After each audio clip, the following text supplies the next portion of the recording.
Hello friends. आज की class में हम नंबर सिस्टम के बारे में स्टडी करेंगे। जिन स्टूडेंट्स ने सीटेट दिसंबर 2022 का फॉर्म अप्लाई किया है, उन्होंने अपने सिलेबस के मैथ के पोर्शन में ये टॉपिक ज़रूर देखा होगा। वैसे ऑलमोस्ट सभी स्टेट लेवल के एग्ज़ाम्स में मैथ के पोर्शन में ये टॉपिक ऑलमोस्ट ज़रूर इंक्लूड होता है, और यदि यह टॉपिक इंक्लूड है तो इससे क्वेश्चन हमेशा आते हैं। तो आइए स्टडी करते हैं नंबर सिस्टम के बारे में। नंबर सिस्टम है क्या? नंबर सिस्टम का अर्थ होता है नंबर्स का रिप्रेजेंटेशन, अर्थात नंबर्स को रिप्रेजेंट करना ही नंबर सिस्टम कहलाता है। हम बचपन से पढ़ते आ रहे हैं, किसी भी संख्या को लिखने के लिए 10 डिजिट्स का यूज करते हैं, 10 अंकों का प्रयोग करते हैं, और वो 10 अंक हैं 0, 1, 2, 3, 4, 5, 6, 7, 8 एंड 9। इन्हीं 10 डिजिट्स का यूज करके हम कितनी भी बड़ी संख्या को लिख सकते हैं। आइए अब दो प्रकार की संख्याओं के बारे में पढ़ते हैं। पहली जो राष्ट्रीय संख्या है, नेशनल नंबर्स, और दूसरी जो अंतर्राष्ट्रीय संख्या है, इंटरनेशनल नंबर। राष्ट्रीय संख्याएं क्या होती हैं? राष्ट्रीय संख्याएं वे संख्याएं होती हैं जो भारतीय संख्या पद्धति पर आधारित होती हैं, अर्थात भारतीय संख्या पद्धति के अनुसार जो संख्याएं होती हैं उसे राष्ट्रीय संख्याएं कहते हैं। अंतर्राष्ट्रीय संख्याएं, अंतर्राष्ट्रीय संख्याएं वे संख्याएं होती हैं जो अंतर्राष्ट्रीय संख्या पद्धति के अनुसार होती हैं, जो अंतर्राष्ट्रीय संख्या पद्धति पर निर्भर करती हैं। आइए इसे एक उदाहरण से समझते हैं। आप नीचे दी गई संख्या को देख रहे होंगे। राष्ट्रीय और अंतर्राष्ट्रीय संख्या पद्धति में किसी भी संख्या को पढ़ने का जो तरीका होता है वो दाईं से बाईं तरफ होता है। राष्ट्रीय और अंतर्राष्ट्रीय संख्या पद्धति में किसी भी संख्या का जो पढ़ने का तरीका होता है वो दाईं से बाईं तरफ होता है, और वो कैसे होता है वो देखते हैं। आप दी गई संख्या में देख रहे होंगे, जो दाईं तरफ संख्या है, जो सबसे दाईं तरफ की पहली संख्या है वो है 5। अर्थात जो दाईं तरफ से पहली संख्या होती है उसे हम इकाई कहते हैं, और दूसरी संख्या को दहाई कहते हैं, और तीसरी को सैकड़ा, चौथी संख्या को हजार, पांचवी को 10,000, और छठे नंबर की संख्या को लाख, सातवें नंबर की संख्या को 10 लाख, आठवें नंबर की संख्या को 1 करोड़, और इसी प्रकार 9वें अंक की संख्या को 10 करोड़, और 10वें अंक की संख्या को 100 करोड़ कहते हैं। ठीक है, अब हम बात करते हैं राष्ट्रीय और अंतर्राष्ट्रीय संख्या पद्धति में अंतर क्या है। राष्ट्रीय संख्या पद्धति में जहां हम 1 लाख की बात करते हैं, वहीं अंतर्राष्ट्रीय संख्या में उसे हम 1 लाख की बजाय 100,000 की बात करते हैं।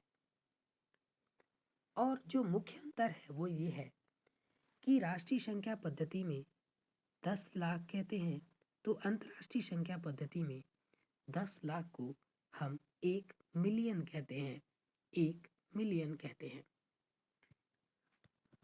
और अब 10 लाख को हम 1 मिलियन कहेंगे, अर्थात 100 करोड़ को हम 10 मिलियन कहेंगे। और जब बात 100 करोड़ की आती है तो 100 करोड़ को राष्ट्रीय संख्या पद्धति में 1 अरब कहा जाता है। ये आप सभी जानते होंगे कि राष्ट्रीय संख्या पद्धति में 100 करोड़ को 1 अरब कहा जाता है, तथा अंतर्राष्ट्रीय संख्या पद्धति में 100 करोड़ को हम 1 बिलियन कहते हैं। 100 करोड़ का मतलब 1 बिलियन होता है, अर्थात 1 बिलियन में 1000 मिलियन होते हैं। ये आपको ध्यान रखने की ज़रूरत है कि 1 बिलियन में 1000 मिलियन होते हैं, और 100 करोड़ का मतलब 1 अरब होता है, जो राष्ट्रीय संख्या पद्धति में होता है, और अंतर्राष्ट्रीय संख्या पद्धति में 1 अरब या 100 करोड़ को 1 बिलियन कहते हैं। आइए अब हम नंबर्स के क्लासिफिकेशन के बारे में पढ़ते हैं। नंबर्स के टाइप्स के बारे में पढ़ते हैं। बहुत से स्टूडेंट्स को ये नहीं पता होता कि नंबर स्टार्ट कहाँ से होती है और नंबर एंड कहाँ पे होती है। तो बेसिकली नंबर स्टार्ट्स ऋणात्मक अनंत माइनस इनफाइनाइट से होती है और नंबर जो एंड होती है वो प्लस इनफाइनाइट यानी कि धनात्मक अनंत पर खत्म होती है। नंबर्स को जिस लाइन पर रिप्रेजेंट करते हैं, जो संख्याएं हैं उनको हम जिस रेखा पर प्रदर्शित करते हैं उसे संख्या रेखा नंबर लाइन कहते हैं। आपने जाना कि नंबर जो है वो माइनस इन्फिनिटी से स्टार्ट होती है और डॉट डॉट डॉट ऐसे चलती जाती है और -5 -4 -3 -2 -1 शून्य 0 फिर धनात्मक अंक की संख्याएं +1 +2 +3 and up to so on plus infinity यानी कि धनात्मक अनंत। तो इन संख्याओं को जिस रेखा पर हम प्रदर्शित कर रहे हैं, ये जो रेखा है उसे हम संख्या रेखा कहते हैं अर्थात नंबर लाइन कहते हैं। अब आइए हम संख्याओं के प्रकार के बारे में जानते हैं। पहला प्रकार, पहली संख्या जो है वो वास्तविक संख्या के बारे में जानते हैं, रियल नंबर्स के बारे में जानते हैं। रियल नंबर्स क्या होती हैं? ये वे सभी संख्याएं होती हैं जिन्हें हम नंबर लाइन संख्या रेखा पर प्रदर्शित करते हैं। अर्थात वे सभी संख्याएं माइनस माइनस अनंत से लेकर प्लस अनंत तक की सभी संख्याएं, माइनस इनफाइनाइट से लेकर प्लस इनफाइनाइट तक की सभी संख्याएं जो होती हैं वो क्या होती हैं? वो होती हैं आपकी रियल नंबर्स, वास्तविक संख्या, जिन्हें हम वे सभी संख्याएं जिन्हें हम नंबर लाइन पर प्रदर्शित करते हैं, नंबर लाइन पर रिप्रेजेंट करते हैं। रियल नंबर्स पॉजिटिव, नेगेटिव और जीरो, धनात्मक, ऋणात्मक और जीरो, शून्य, कुछ भी हो सकते हैं। अब जो दूसरा प्रकार है वो इमेजिनरी संख्याओं का अर्थात काल्पनिक संख्याओं का है। काल्पनिक संख्याएं क्या होती हैं? जो ऋणात्मक संख्याएं होती हैं, नेगेटिव नंबर्स होती हैं, उनका यदि हम स्क्वायर रूट करें, वर्गमूल करें, तो उसे हम काल्पनिक संख्या कहते हैं। Square root of negative numbers, ऋणात्मक संख्याओं के वर्गमूल को काल्पनिक संख्याएं कहते हैं। अर्थात जो भी ऋणात्मक संख्याएं हैं, -3 -4 -5 -6, इन सब का यदि हम अंडर रूट ले लें, जो आप देख रहे होंगे, उसे हम, तो ये एक इमेजिनरी नंबर्स बन गई। कोई भी संख्या है -5 है, उसको हम अंडर रूट में लिख दें तो उसे हम काल्पनिक संख्याएं कहते हैं। अब हमारी सुविधा के लिए जो अंडर रूट ऑफ -1 है उसको आयोटा से रिप्रेजेंट करते हैं। अंडर रूट ऑफ -1 को आयोटा कहते हैं। इसे हम एक उदाहरण से समझते हैं कि यदि मानिए -√3 लिखा है तो -√3 को हम √3 इंटू -1 कर सकते हैं। किसी भी संख्या में एक से मल्टीप्लाई करने पर कोई अंतर नहीं आता है। तो √3 को हम अंडर रूट ऑफ -3 को √3 इंटू √-1 लिख सकते हैं। तो √3 को तो हम √3 रहने देंगे और -1 माइनस ऑफ √1 को हमें पता है आयोटा कहते हैं। तो √3 को हम √3 आयोटा लिख सकते हैं। तो ये काल्पनिक संख्याओं का रिप्रेजेंटेशन हो गया। यदि आप किसी संख्या में आयोटा देखते हैं तो एक काल्पनिक संख्या हो गई, वो एक काल्पनिक संख्या को प्रदर्शित करती है। हम आगे पढ़ते हैं, आगे आपको अच्छे समझ आ जाएगा। अगली जो तीसरी संख्या है वो है सम्मिश्र संख्या या कॉम्प्लेक्स नंबर। कॉम्प्लेक्स नंबर्स क्या होती हैं? ये वे संख्याएं होती हैं जो रियल भी होती हैं और इमेजिनरी भी होती हैं। अर्थात वे संख्याएं जो वास्तविक संख्याओं के साथ साथ काल्पनिक संख्याएं भी हैं। इन्हें हम कैसे प्रदर्शित करते हैं? उन्हें हम a प्लस आयोटा b से प्रदर्शित करते हैं। a जो है वो एक रियल नंबर वास्तविक संख्या को प्रदर्शित करती है और b भी वास्तविक संख्या को ही प्रदर्शित करती यदि इसके साथ आयोटा नहीं होता। परंतु अभी आपने पढ़ा, यदि किसी संख्या के साथ आयोटा है तो वो संख्या काल्पनिक संख्या हो गई। तो अर्थात a जो है वो एक वास्तविक संख्या को प्रदर्शित करती है और आयोटा b जो है वो एक काल्पनिक संख्या को प्रदर्शित करती है। अर्थात जिन भी संख्याओं में वास्तविक और काल्पनिक दोनों संख्याएं होती हैं उसे हम सम्मिश्र संख्या या कॉम्प्लेक्स नंबर कहते हैं। वैसे किसी भी नंबर में हम कंपैरिजन तो तुलना तो नहीं कर सकते, क्योंकि अनंत की जो वैल्यू है वो हमें नहीं पता है, परंतु सम्मिश्र संख्याओं का जो सेट होता है सबसे बड़ा होता है। अब हम आगे बढ़ते हैं। उदाहरण के तौर पर हम देखें 7 plus minus 2 iota. 7 plus minus 2 iota, यहाँ पर एक जो नंबर्स है, यहाँ पर आप a प्लस माइनस भी कर लेंगे, a प्लस माइनस भी कर लेंगे, यानी कि किसी भी रियल नंबर के साथ प्लस में कॉम्प्लेक्स इमेजिनरी नंबर है तो भी वो कॉम्प्लेक्स नंबर होगी, माइनस में है तो भी वो कॉम्प्लेक्स नंबर होगी। बेसिकली किसी नंबर के साथ आयोटा आता है तो वो इमेजिनरी नंबर होती है, और यदि संख्या के साथ आयोटा नहीं होता है, केवल संख्या होती है, तो वो एक रियल नंबर होती है। उदाहरण के तौर पर हम देखें 7 प्लस माइनस 2 आयोटा, तो 7 जो है वो एक रियल नंबर को रिप्रेजेंट करती है, और 2 भी जो है वो रियल नंबर को ही रिप्रेजेंट करती यदि इसके साथ आयोटा नहीं होता, परंतु आयोटा है तो यह 2 जो है वो इमेजिनरी नंबर को रिप्रेजेंट करती है। तो आप समझ चुके होंगे कॉम्प्लेक्स नंबर का रिप्रेजेंटेशन कैसे होता है। अब हम आगे बढ़ते हैं। अगला जो प्रकार है, नेक्स्ट टाइप है, वो है इंटीजर्स का, पूर्णांक का। तो पूर्णांक जो है बेसिकली एक रियल नंबर, वास्तविक संख्याओं का ही प्रकार है। कैसे, हम देखते हैं। ऋणात्मक अनंत से शून्य तक की तथा शून्य से धनात्मक अनंत तक की सभी संख्याएं जो हैं वो पूर्णांक कहलाती हैं, इंटीजर्स कहलाती हैं।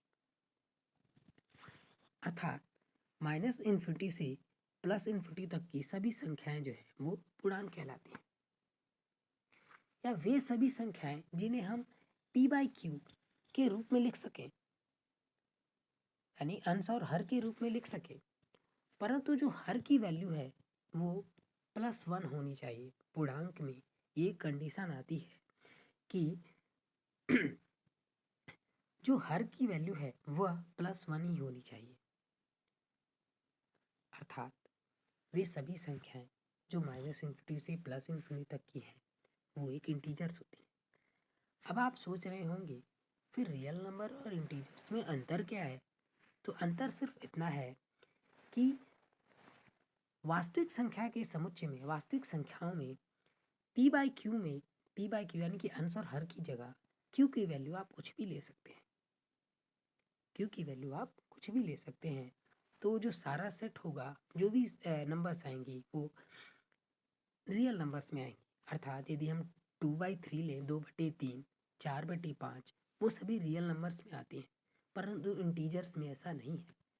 पूर्णांक में जो हर की वैल्यू है वह +1 होनी चाहिए, यह जरूरी होता है। अर्थात आप समझ चुके होंगे कि माइनस अनंत से प्लस अनंत तक की संख्याएं जो होती हैं वह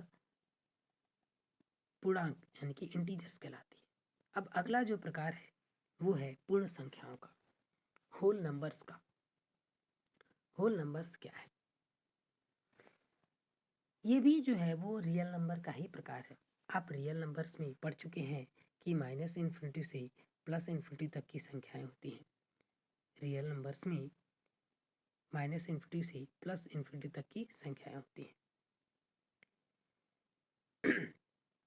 तो यदि हम माइनस इन्फिनिटी से यदि प्लस इन्फिनिटी तक की संख्याएं हैं तो उन्हें यदि हम जीरो से लें, जीरो से धनात्मक अंक की संख्याओं को लें, अर्थात 0, 1, 2, 3, 4, 5, 6 इन सभी संख्याओं को लें, केवल धनात्मक संख्याओं को 0 के साथ, तो वह एक पूर्ण संख्या का समुच्चय बन जाता है।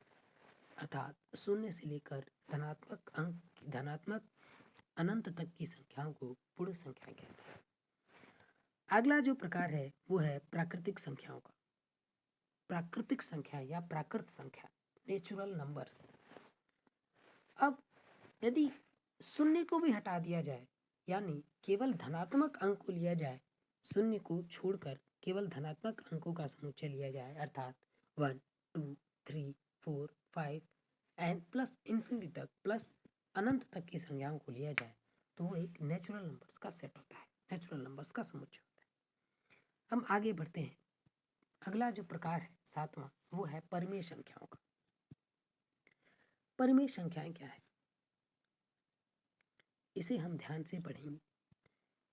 परिमेय संख्याएं वे सभी संख्याएं होती हैं जिन्हें हम a बाई बी के रूप में लिख सकें या p बाई क्यू के रूप में लिख सकते हैं, अंश व हर के रूप में लिख सकते हैं। परंतु शर्त यह है, जो हर का वैल्यू है अर्थात b है वह जीरो नहीं होना चाहिए। जो हर की वैल्यू है वह जीरो नहीं होनी चाहिए और a और b जो है वो इंटीजर्स होने चाहिए। a और b जो है वो इंटीजर्स होते हैं, इंटीजर्स होने ही चाहिए परिमेय संख्या। अब उदाहरण के तौर पे समझते हैं कि संख्याएं जो दी गई हैं 4/3, 2/9, 5/2, ये भी सभी संख्याएं जो है वो रेशनल नंबर्स को रिप्रेजेंट करती हैं। क्यों? क्योंकि आप जो डिनोमिनेटर है यानी कि हर है उसको हम देखें तो हर की सभी वैल्यू जीरो से ज़्यादा है, जीरो नहीं है, शून्य नहीं है और सभी इंटीजर्स हैं, अर्थात ये सभी संख्याएं परिमेय संख्याएं को प्रदर्शित करती हैं। अब अगला जो प्रकार है वो अपरिमेय संख्याओं का है। अपरिमेय संख्याएं क्या होती हैं? Irrational numbers. ये वे सभी संख्याएं होती हैं जो परिमेय नहीं है। जो परिमेय संख्या नहीं है उसे अपरिमेय संख्या कहेंगे। अर्थात जिन संख्याओं को हम अंश बटे हर यानी कि p by q, a by q, a by b के रूप में नहीं लिख सकते, वे सभी संख्याएं हैं जिन्हें हम p बाई क्यू के रूप में नहीं लिख सकते, अपरिमेय संख्याएं कहलाएंगी। उदाहरण के तौर पे √5, √7, √3, ये √11, ये सभी संख्याएं जो है वो अपरिमेय संख्याएं इरेशनल नंबर्स कहलाती हैं। अगला जो प्रकार है वो सम संख्याओं का है, इवन नंबर्स का है। इवन नंबर्स क्या है? वे सभी इंटीजर्स, ध्यान रखना आप ये बात कि वे सभी पूर्णांक जो 2 से कंप्लीटली डिवाइड यानी कि पूर्णतः विभाजित हो जाते हैं, वे सभी इंटीजर्स जो 2 से कंप्लीटली डिवाइड हो जाते हैं वो इवन नंबर्स कहलाते हैं। वे सभी पूर्णांक जो 2 से पूर्णतः विभाजित हो जाएं वो सम संख्याएं कहलाती हैं।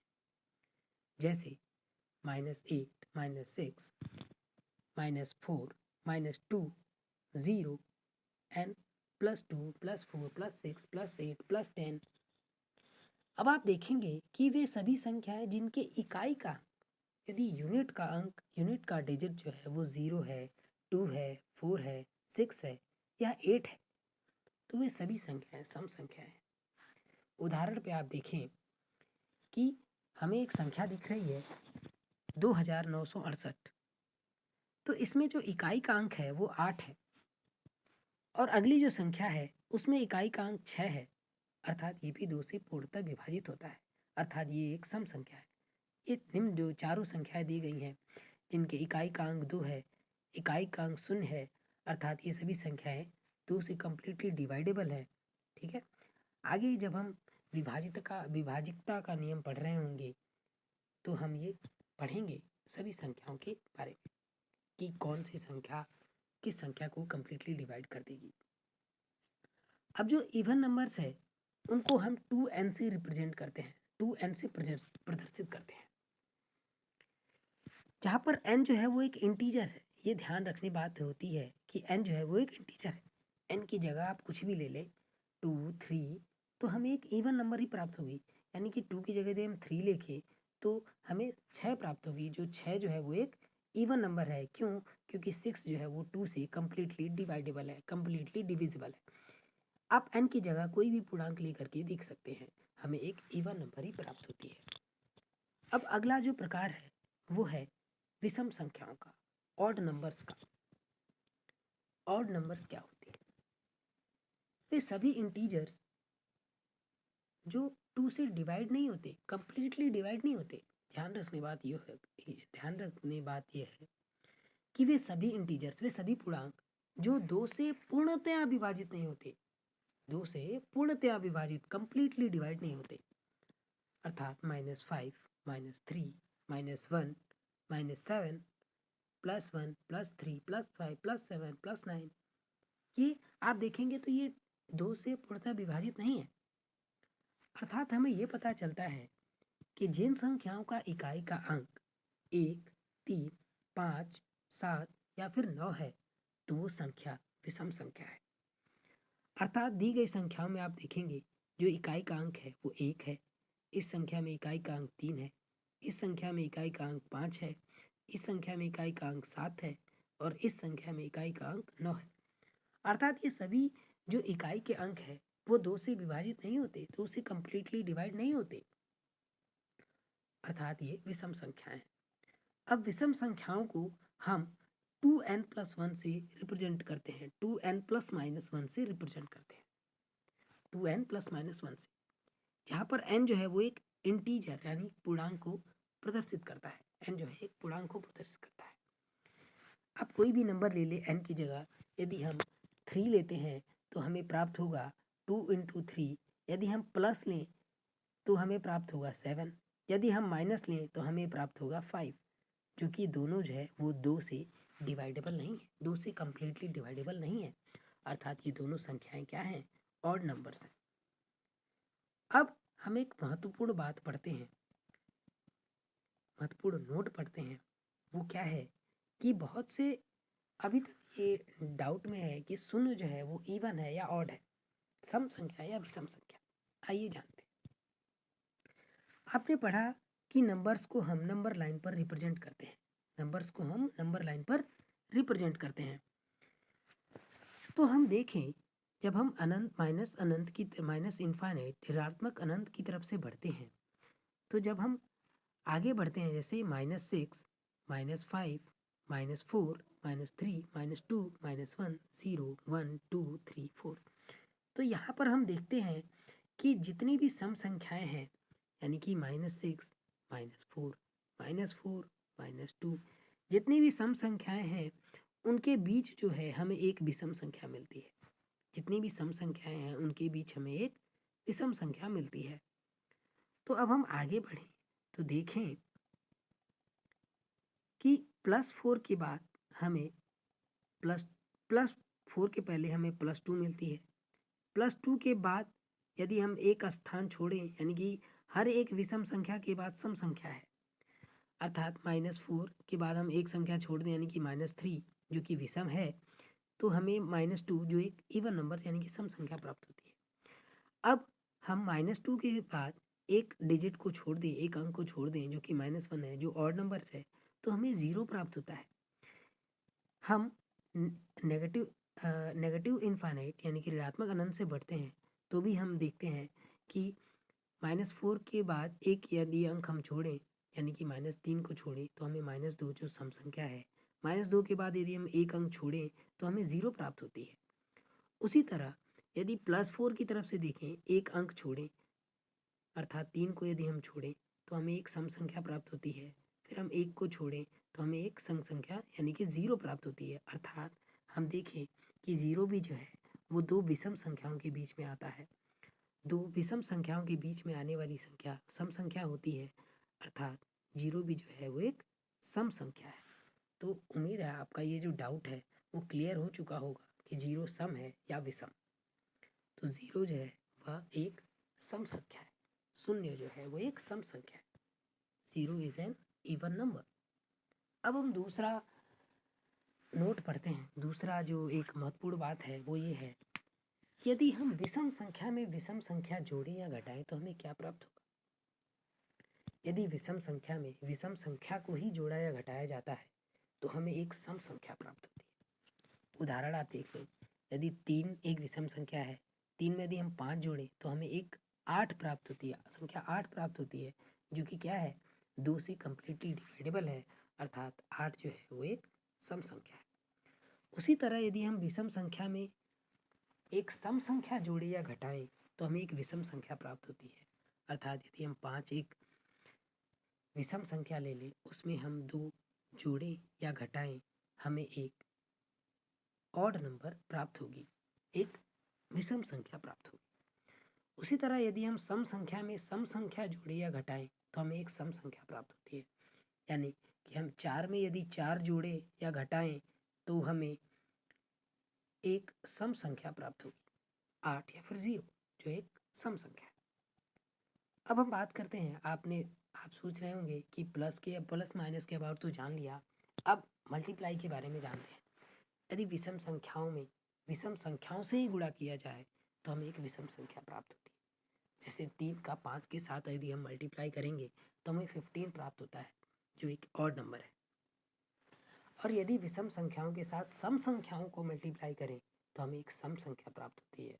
अर्थात यदि हम 3 के साथ 2 को मल्टीप्लाई करें तो हमें 6 प्राप्त होगा। तो 6 जो है वो एक इवन नंबर है। उसी तरह यदि हम सम संख्या के साथ सम संख्या को मल्टीप्लाई करें तो हमें एक सम संख्या ही प्राप्त होती है। जैसे यदि आप 4 के साथ 4 को मल्टीप्लाई करेंगे तो हमें 16 प्राप्त होगा, जो एक सम संख्या है। आइए आगे बढ़ते हैं। अगली जो संख्या है वो है प्राइम नंबर्स, अभाज्य संख्याएं। ये वे सभी प्राकृत संख्याएं होती हैं, ध्यान रखिए, ये वे सभी प्राकृत संख्याएं नेचुरल नंबर्स होती हैं जो एक से या स्वयं से विभाजित होती है। अर्थात सबसे पहली बात ये ध्यान योग्य है कि अभाज्य संख्याएं जो हैं वो एक नेचुरल नंबर्स के ही टाइप्स हैं, नेचुरल नंबर्स का ही प्रकार है, प्राकृत संख्याओं के ही प्रकार है। अभाज्य संख्याएं क्या होती हैं? वे सभी प्राकृत संख्याएं नेचुरल नंबर्स जो केवल एक से या खुद से स्वयं से विभाजित हो, या तो वो एक से विभाजित होंगी या खुद से विभाजित होंगी। अर्थात वे संख्याएं जिनके केवल दो ही गुणनखंड हो, एक एक और दूसरी वो खुद संख्या।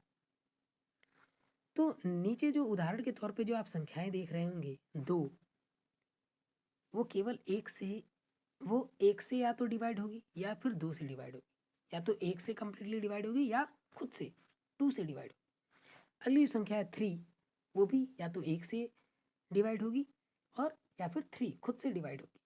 अगली संख्या है 5, वो भी एक से डिवाइड होगी या तो खुद से डिवाइड होगी। तो ये सभी संख्याएं जो है वो अभाज्य संख्या है।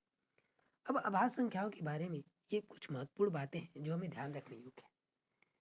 जो सबसे पहली अभाज्य संख्या है वो है 2। सबसे छोटी, जिसे हम कहते हैं सबसे छोटी अभाज्य संख्या है, वो क्या है? वो है 2, जो कि एकमात्र सम अभाज्य संख्या है। अब हम कितनी भी अभाज्य संख्याएं लिख लें, हमें कोई भी इवन नंबर नहीं मिलेगा। तो 2 जो है वो सबसे छोटी अभाज्य संख्या है और एकमात्र सम अभाज्य संख्या है। उसी तरह जो सेट है 3, 5, 7, वो एकमात्र क्रमागत, एकमात्र लगातार जो है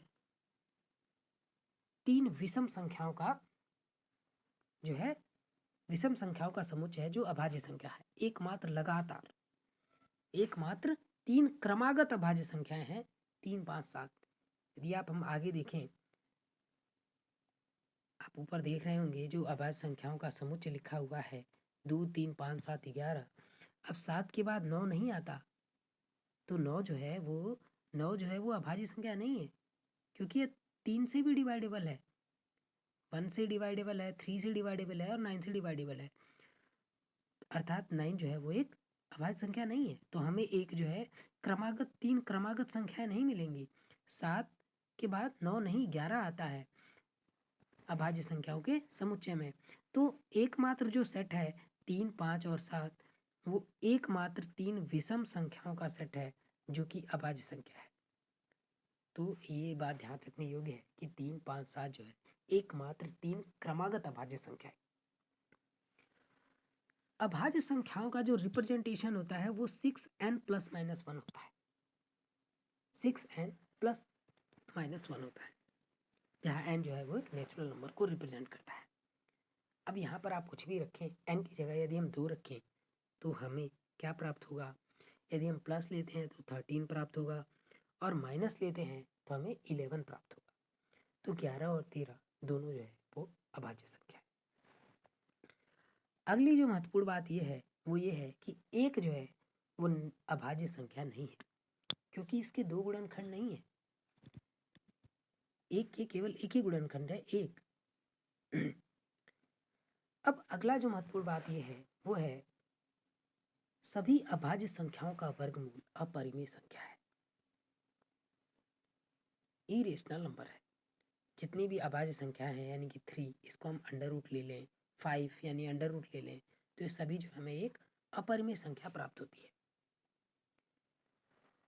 अगली जो महत्वपूर्ण बात यह है, जो एग्जाम में अक्सर पूछे जाता है, वो आप ध्यान रख लें कि 1 से 50 तक के बीच कितनी अभाज्य संख्याएं होती हैं। तो 1 से 50 तक के बीच हमें 15 अभाज्य संख्याएं मिलती हैं और 50 से 100 के बीच हमें 10 अभाज्य संख्याएं मिलती हैं।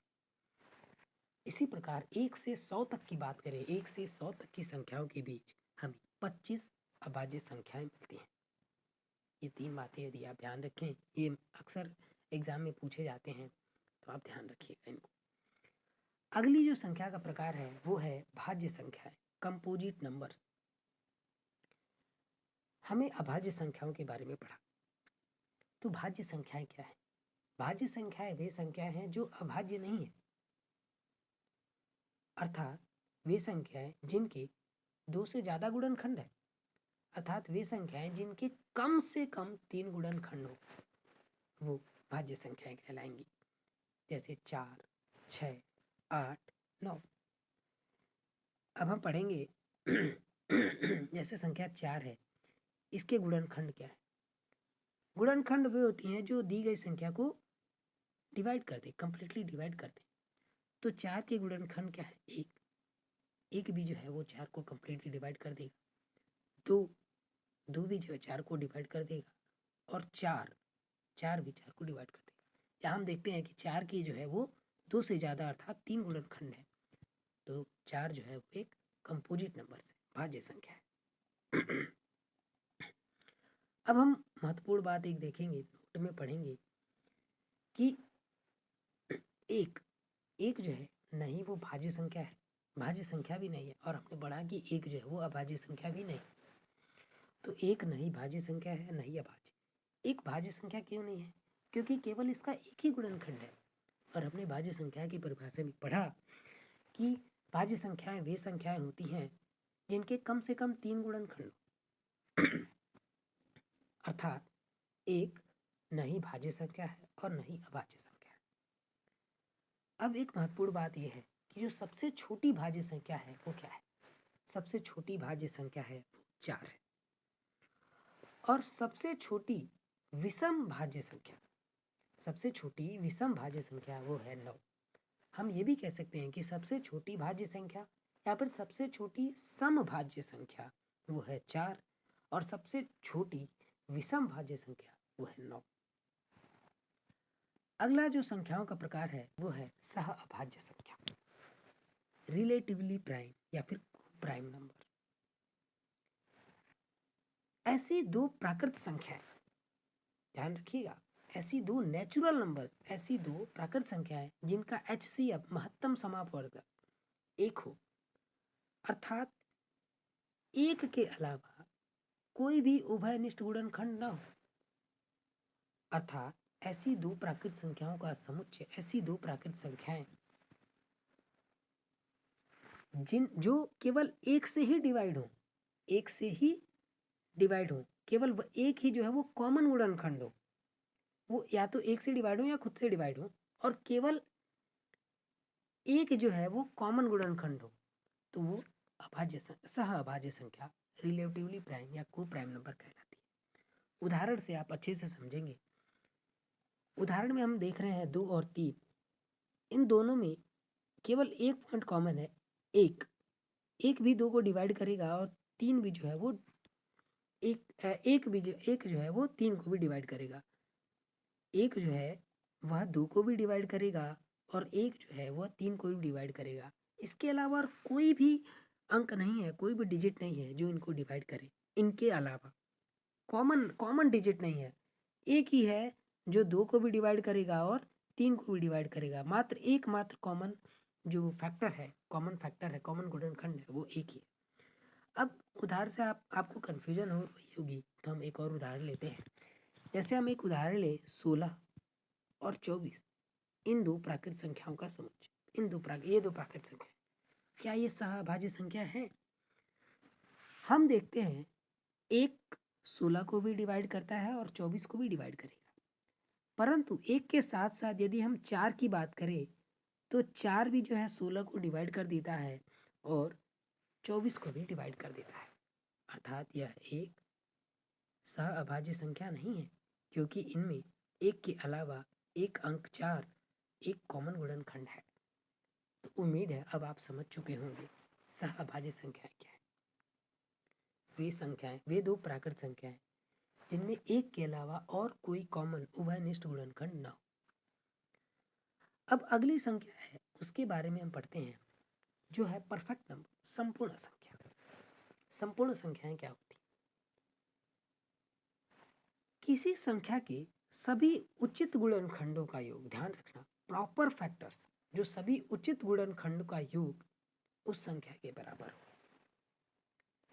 किसी संख्या के सभी उचित गुणनखंडों यानी कि प्रॉपर फैक्टर्स का योग उस संख्या के बराबर हो यदि, तो वो संख्या जो है वो संपूर्ण संख्या कहलाती है।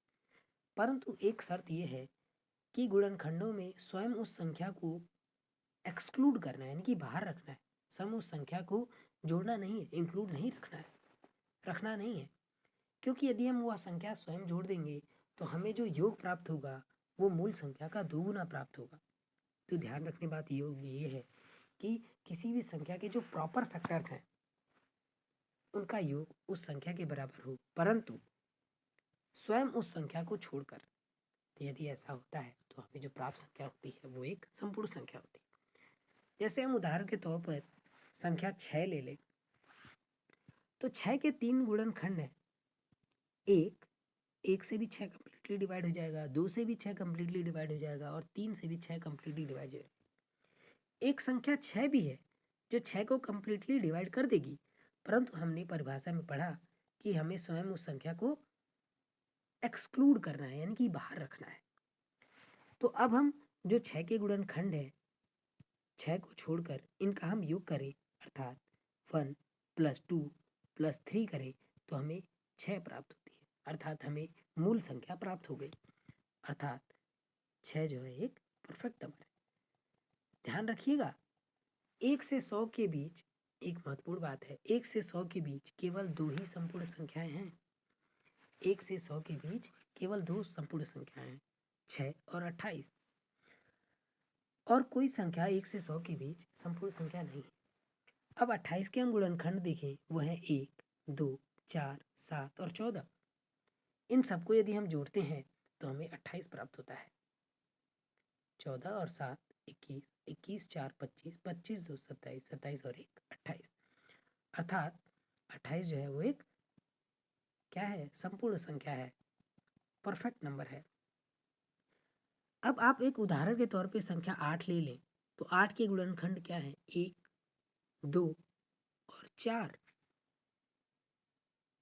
यदि हम इनको जोड़ें तो हमें योग जो है वो 7 ही प्राप्त होता है, जो 8 के बराबर नहीं है, अर्थात यह एक संपूर्ण संख्या नहीं है, परफेक्ट नंबर नहीं है। एक जो है वो संपूर्ण संख्या नहीं है, एक जो है वो संपूर्ण संख्या नहीं है। अब हम आगे बढ़ते हैं। आप सोच रहे होंगे एक संपूर्ण संख्या क्यों नहीं है? क्योंकि इसमें हम एक को भी इंक्लूड कर रहे हैं, और हमने परिभाषा में पढ़ा कि हमें स्वयं उस संख्या को एक्सक्लूड करना है, बाहर रखना है, स्वयं उस संख्या को नहीं जोड़ना। ठीक है, अब अगली जो संख्या है, जो बहुत आसान संख्या है, पूर्ववर्ती संख्या। अब बचपन से पढ़ते आ रहे हैं बिफोर, तो पूर्ववर्ती संख्या क्या है? किसी भी संख्या के पूर्व में अर्थात पहले आने वाली संख्या, किसी भी संख्या के पूर्व में अर्थात पहले आने वाली संख्या उस मूल संख्या की, यानी कि कोई भी संख्या है उससे पहले जो संख्या होगी, उससे ठीक एक पहले जो संख्या होगी वो पूर्ववर्ती संख्या या प्रीडिसेसर नंबर कहलाएगा। इसकी जो कैलकुलेशन है, किसी भी नंबर से यदि हम 1 माइनस करें तो हमें पूर्ववर्ती संख्या प्राप्त हो जाएगी। जैसे उदाहरण के तौर पर यदि 1016 है तो उसकी जो पूर्ववर्ती संख्या यानी कि प्रीडिसेसर नंबर जो होगी, उसमें यदि 1016 से हम 1 माइनस कर दें तो हमें 1015, यानी कि 1016 से जो पहले संख्या आती है 1015, वो क्या है, एक पूर्ववर्ती संख्या है। आगे बढ़ते हैं। परवर्ती संख्या, सक्सेसर नंबर, किसी भी संख्या के बाद आने वाली संख्या, किसी भी संख्या के ठीक एक बाद आने वाली संख्या। तो परवर्ती संख्या की कैलकुलेशन की गणना करने के लिए हम संख्या में एक जोड़कर करते हैं। जैसे 1016 की हम परवर्ती संख्या देखें तो 1016 में यदि हम 1 जोड़ दें तो हमें 1017 प्राप्त होता है, जो कि एक परवर्ती संख्या है। आगे हम एक महत्वपूर्ण नोट की बात करते हैं। अभी आपने पढ़ा कि गुणनखंड क्या होते हैं, उनके बारे में पढ़ा। हम गुणक और गुणनखंड के बारे में अंतर पता कर लेते हैं कि गुणक मल्टीपल्स क्या होते हैं और गुणनखंड फैक्टर्स क्या होते हैं। गुणक अर्थात मल्टीपल्स वे संख्याएं जो मूल संख्या से पूर्णतः विभाजित हो, मूल संख्या से पूर्णतः विभाजित हो। अर्थात यदि हमें कोई एक संख्या है 4, तो 4 के गुणक यानी कि 4 का पहाड़ा, सिंपल यदि हम देखें 4 का पहाड़ा हम बचपन से पढ़ते आ रहे हैं, तो गुणक क्या होते हैं? वे संख्याएं जो मूल संख्या से पूर्णतः विभाजित हो, यानी कि 4 के पहाड़े में जो भी अंक आएंगे वो 4 से डिवाइड होंगे कंप्लीटली। अर्थात 4 के गुणक 4, 8, 12, 16, 20, 24, 28, 32, 36, 40, 44, 48 ऐसे ऐसे dot dot dot dot plus infinite तक। अर्थात 4 के जो गुणक होंगे वो क्या होंगे? 4 के टेबल्स, 4 के मल्टीपल्स, 4 के पहाड़े। तो आप देख सकते हैं कि ये जो है, ये संख्याएं जो होती हैं, यानी किसी संख्या का जो गुणक होता है, मल्टीपल्स होता है, वो क्या होता है? वो अनंत होता है। ठीक है। सिमिलरली उदाहरण के तौर पे आप 6 देखते हैं, तो 6 के पहाड़ा यानी कि 6 के गुणक जो होंगे, मल्टीपल्स होंगे, वो क्या होंगे? 6, 12, 18, 24, 30, 36, 42 ऐसे होते जाएंगे और ये अनंत तक जाएंगे। अर्थात ये संख्याएं, गुणक किसी भी संख्या के जो गुणक होते हैं वो कितने होते हैं? अनंत होते हैं। अगला जो है वो है गुणनखंड। गुणनखंड क्या होता है? गुणनखंड वो होता है, फैक्टर्स वो होता है कि वे संख्याएं जो मूल संख्या को पूर्णतः विभाजित कर दें। ध्यान रखिएगा कि गुणक और गुणनखंड में कितना छोटा अंतर है कि गुणक गुणक वो है, छोटा और बड़ा एक महत्वपूर्ण अंतर है। गुणक वो है जो मूल संख्या से पूर्णतः विभाजित हो और गुणनखंड वो है जो मूल संख्या को पूर्णतः विभाजित कर दे। गुणक जो मूल संख्या से पूर्णतः विभाजित हो और गुणनखंड जो मूल संख्या को पूर्णतः विभाजित कर दे। अर्थात यदि हम 4 के गुणनखंड देखें तो 4 के गुणनखंड का पता करने का मतलब ये है कि वे सभी संख्याएं जो 4 को कंप्लीटली डिवाइड कर दें। वो कौन कौन सी हैं? एक भी 4 को कंप्लीटली डिवाइड कर देगा, 2 भी 4 को कंप्लीटली डिवाइड कर देगा और 4 भी जो है वो कंप्लीटली डिवाइड कर देगा 4 को। इसी तरह यदि हम 6 के गुणनखंड देखें तो 6 के गुणनखंड क्या है? 1, 2, 3 और 6, जो कि 6 को कंप्लीटली डिवाइड कर देंगे। तो फ्रेंड्स, आज की क्लास में हमने बेसिक टाइप्स के बारे में, नंबर्स के टाइप्स के बारे में जाना और कुछ महत्वपूर्ण बातें जानी। तो आज की क्लास में सिर्फ इतना ही, और नेक्स्ट लेक्चर में हम बहुत सारे टॉपिक नंबर सिस्टम के कवर करेंगे। तो आज के लिए सिर्फ इतना ही।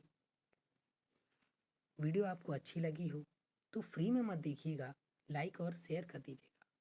धन्यवाद।